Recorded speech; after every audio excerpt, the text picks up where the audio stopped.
Hello guys, welcome to the new video and my channel. तो पिछले lecture में हम लोगों ने पीरियोडिक क्लासिफिकेशन ऑफ एलिमेंट्स का इंट्रोडक्शन देखा था। ठीक है, पीरियोडिक क्लासिफिकेशन ऑफ एलिमेंट कहते किसको है, और हम लोगों ने उसके क्लासीफाई अलग अलग साइंटिस्ट ने कैसे कैसे किया था। तो सबसे पहले हम लोगों ने डोबर्नियर्स के बारे में पढ़ा था। ठीक है, डोबर्नियर ट्राइड्स क्या था, उन्होंने किस तरह से क्लासीफाई किया। ठीक है, तो उन्होंने 3 ट्रेड्स लिया था। 3 ट्रेड्स में पहला में कौन सा मेटल रखा था, एलिमेंट्स। पहला में रखा था अल्कली मेटल, सेकंड में रखा था alkaline earth metal and third में रखा था हैलोजन मेटल्स एलिमेंट्स। ठीक है, तो उसने इंक्रीजिंग इन एटॉमिक मास के आधार पे अरेंज किया था। ठीक है, किस तरह अरेंज किया था, इंक्रीजिंग इन एटॉमिक मास। ठीक है, तो आज क्या था उनका मैकेनिज्म, प्रिंसिपल क्या था, किस बेसिस पे किए थे कि फर्स्ट एलिमेंट का मास और थर्ड एलिमेंट का मास जो होगा एक ट्राइड में, उस दोनों के सम का जो एवरेज होगा वो सेकेंड एलिमेंट की मास के बराबर होगा। ठीक है, तो यही उन्होंने कहा था, यही उनका प्रिंसिपल था। ठीक है, तो आज हम लोग पढ़ेंगे डोबर्नियर ट्राइड्स के मेरिट और डीमेरिट्स के बारे में, मतलब कि उसका लिमिटेशन के बारे में, या फिर उसको ड्रॉबैक्स भी कहते हैं। ठीक है, और उसके एडवांटेजेस के बारे में। ठीक है, तो चलिए डिस्कस करते हैं। सबसे पहले उसके ड्रॉबैक्स के बारे में पढ़ते हैं, क्या क्या उनके ड्रॉबैक्स थे। देखिए, मैंने यहाँ पे डोबर्नियर ट्राइड्स का जो लिमिटेशन और ड्रॉबैक्स मैंने यहाँ पे लिख दिया। ठीक है, तो सबसे पहला ड्रॉबैक्स क्या था, identify only 3 triads from the element known and that time. ठीक है, डोबर्नियर्स के टाइम में कितने एलिमेंट नोन थे, 33 एलिमेंट डिस्कवर हो चुके थे। उसमें से उसने कितना आइडेंटिफाई किया, ओनली 3 ट्राइड। 3 ट्राइड मतलब ओनली 9 एलिमेंट्स ही उसने क्लासीफाई कर पाया। ठीक है, तो सबसे पहला ड्रॉबैक तो ये हो गया उसका। और सेकेंड क्या था, arrange the elements on the basis of increasing in atomic masses. उसने क्लासीफाई किस तरह से किया था, अरेंज किस तरह से किया था, इंक्रीजिंग इन एटॉमिक मासेस के बेस पे। ठीक है, तो ये उसका एक और ड्रॉबैक्स हो गया। थर्ड ड्रॉबैक्स क्या था उसका, mass of some elements in the triads are more than the average approx value. उसने क्या कहा था कि फर्स्ट और लास्ट की जो सम का एवरेज मास होगा उसके अप्रॉक्स में जो है वो सेकेंड एलिमेंट के मास के बराबर आएगा। बट सभी में ऐसा रूल नहीं हो पाया। ठीक है, ऐसा अप्लाई नहीं हो पाया। कुछ ऐसे एलिमेंट थे जिसका जो मास वैल्यू था वो अप्रॉक्स वैल्यू से ज़्यादा आ रहा था। ठीक है, या फिर कम, बहुत ही डिफरेंट आ रहा था। ठीक है, तो ये उनका प्रिंसिपल काम नहीं कर पाया। तो ये एक और ड्रॉबैक्स हो गया किसका, डोबर्नियर ट्राइड्स का। ठीक है, तो यहाँ पे हो गया, हम लोग ने डोबर्नियर ट्राइड के बारे में पढ़ लिया। ठीक है, तो अब हमारे सेकेंड साइंटिस्ट जो थे जिन्होंने क्लासीफाई किया वो थे न्यूलैंड। ठीक है, न्यूलैंड। तो न्यूलैंड एक साइंटिस्ट हमारा, ठीक है, 1866 टाइम में उन्होंने किस तरह से क्लासीफाई किया एलिमेंट्स को। तो वो चले न्यूलैंड से एक साइंटिस्ट जिन्होंने क्लासीफाई किया था फर्दर किसको, एलिमेंट्स को। ठीक है, तो इन्होंने किस तरह से क्लासीफाई किया वो अभी हम पढ़ेंगे। ठीक है, तो इसमें यह था कि न्यूलैंड्स लॉज ऑफ ऑक्टेव क्या बोलता था। देखिए, न्यूलैंड जो साइंटिस्ट थे वो एक अच्छे म्यूजिक आर्टिस्ट थे, म्यूजिशियन थे। ठीक है, साथ में एक फिजिशियन भी थे। ठीक है, फिजिशियन भी थे। तो उन्होंने इस तरह से क्लासीफाई किया कि जो उनका जो मतलब अरेंजमेंट था, उन्होंने भी इंक्रीजिंग एटॉमिक मास के आधार पे, मतलब बेस पे किया था अरेंज। ठीक है, एलिमेंट्स। तो उन्होंने कहा था कि जो फर्स्ट एलिमेंट का जो प्रॉपर्टीज़ होगा वो अगले 8वें एलिमेंट के प्रॉपर्टीज़ के बराबर होगा, मतलब इक्वली होगा दोनों का प्रॉपर्टी। ठीक है, तो basically Newlands laws of octave कहता क्या है वो मैं आपको समरी लिख के समझा देता हूँ।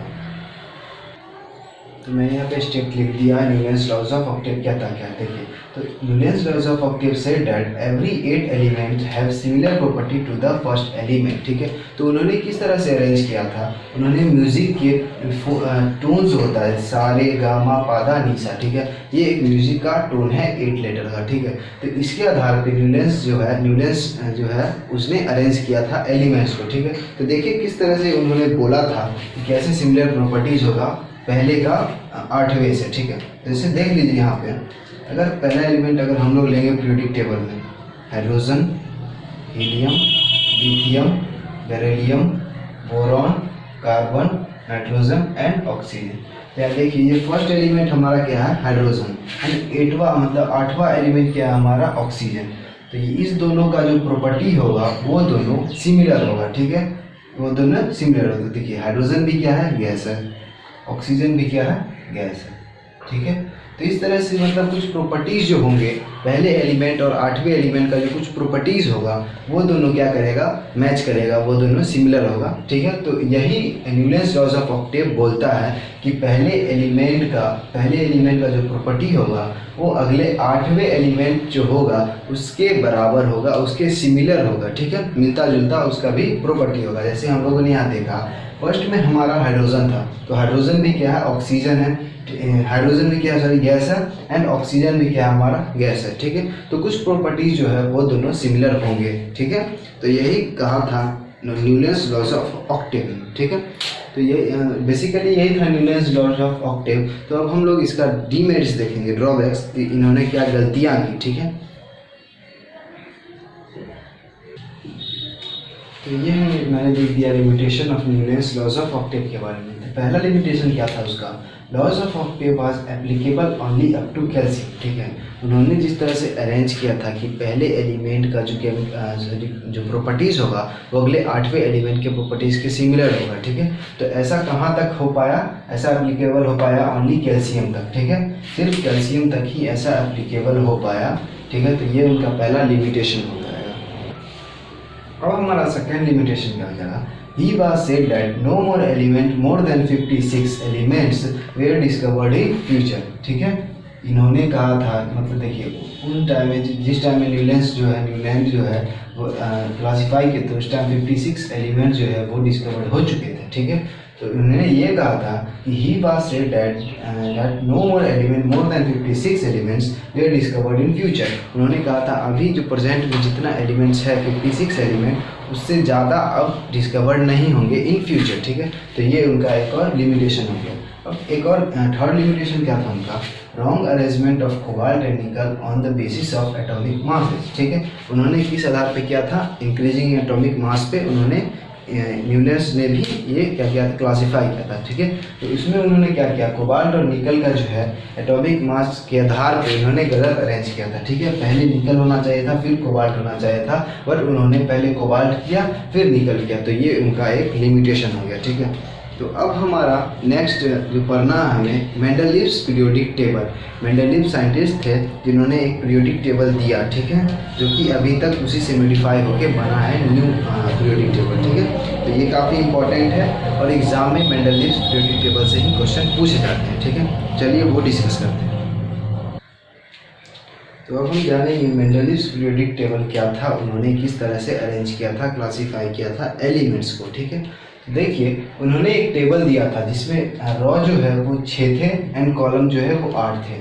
ठीक है, रॉ मतलब ये हॉरिजॉन्टल वो 6 थे एंड कॉलम जो है वर्टिकली वो 8 थे। ठीक है, तो उन्होंने एक पीरियोडिक टेबल बनाया था, किस बेसिस पे, he arrange the element on the basis of atomic mass and their chemical properties. तो उन्होंने भी एटॉमिक मास के आधार पे जो है वो क्या किया था, अरेंज किया था एलिमेंट्स को और उसके केमिकल प्रॉपर्टीज के बेस पे किया था। ठीक है, तो उन्होंने किस तरह से पीरियोडिक टेबल में प्लेस किया था एलिमेंट्स को, तो वो देखिए एक ग्रुप जो है, मतलब एक जो ये बॉक्स बनेगा। ठीक है, एक बॉक्स में क्या है वो 2 एलिमेंट को प्लेस करेंगे। ठीक है, एक बॉक्स में उन्होंने 2 एलिमेंट को प्लेस किया, A B A B A B. ठीक है, तो ये 2 एलिमेंट का जो प्रॉपर्टीज़ होगा वो दोनों सिमिलर होगा, तो वो दोनों को जो है एक बॉक्स में रखा जाएगा। ठीक है, किसी भी 2 एलिमेंट का जो सिमिलर प्रॉपर्टीज़ होगा, जैसे ये A1 मान लीजिए, ये B1। ठीक है, तो फिर ये A2 B2, A3 B3। ठीक है, तो ये 2 जैसे AB हुए वो 2 कोई ऐसे एलिमेंट होंगे जिनका जो प्रॉपर्टीज़ होगा, केमिकल प्रॉपर्टीज़ होगा, वो क्या होगा, सेम होगा। ठीक है, तो इन मेंडलीव्स ने इस तरह से क्या किया था, अरेंज किया था एलिमेंट्स को। ठीक है, तो अब हम लोग देखेंगे कि इसका क्या एडवांटेज था और क्या डिसएडवांटेज था। ठीक है, चलिए डिस्कस करते हैं। तो मेंडलीव्स पीरियोडिक टेबल का जो एडवांटेज और डिसएडवांटेज है, ठीक है, वो हम लोग अगले लेक्चर में डिस्कस करेंगे। ठीक है, तो इस लेक्चर में अभी तक इतना ही था कि हम लोगों ने डोबर्नियर ट्रायड का डिमेरिट्स देख लिया। ठीक है, न्यूलेंस लॉज ऑफ ऑक्टेव क्या था उसके बारे में देख लिया, उसका ड्रॉबैक्स देख लिया। ठीक है, और मेंडलीव्स पीरियोडिक टेबल किस तरह से अरेंज किया गया था। ठीक है, तो हम लोगों ने उस तरह इसे भी रिकवर कर लिया। ठीक है, तो नेक्स्ट लेक्चर में हम लोग advantage of Mendeleev's periodic table और डिसएडवांटेज पढ़ेंगे। ठीक है, उससे आगे का जो टॉपिक होगा हमारा मॉडर्न पीरियोडिक टेबल, वो सब जो है हम लोग डिस्कस करेंगे। ठीक है, तब तक के लिए इतना ही। अगर वीडियो पसंद आए तो लाइक एंड चैनल को सब्सक्राइब जरूर करें। तब तक बाय।